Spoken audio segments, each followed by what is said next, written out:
Ayun guys, napakaganda dito. Yung part na yon, yung natututukan ng camera, yung pinakagitna, yun yung part ng Bulkan Mayon. Diba? Ito yung tapat ng Pacific Ocean. Itong part na to, ito yung Lagunoy Gulf na tinatawag.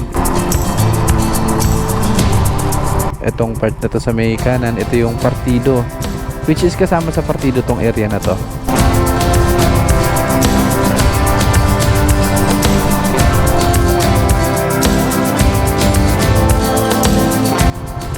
Lahat ng nakikita nyo yan hanggang dito sa part na to, pag ganun, kaya Partido yan. Pero yung dito banda, part na ng ano yan, Albay.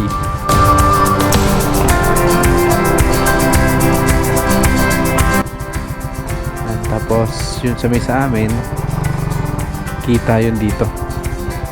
Dun yung part na yun sa may sa amin, oh. Ngayon yun yung Bulkan Isarog. Ay, Mount Isarog Mount, hindi siya Bulkan.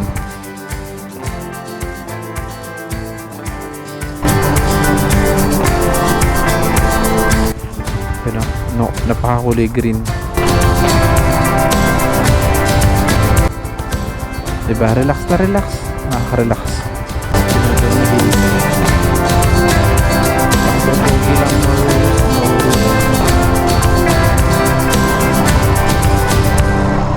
Malalim yung part na yan, lalo yung dun sa may bandang gitna. Ito yung green, medyo mababaw to. Pero yung sa may gitnang ngayon, malalim dyan. Tapos dun part na may gitna dyan na mababaw, abot lang ng katawan ng tao. Pakaganda, no?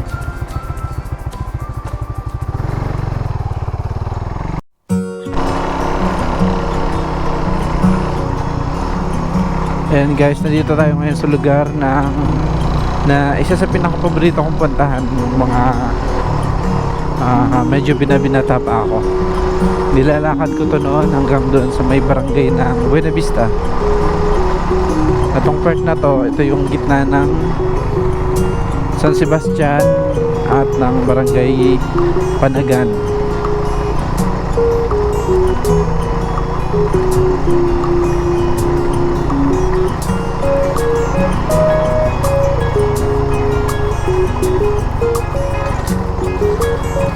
Pinadaw ni Hill. Takbong pogi lang, no rules, no route.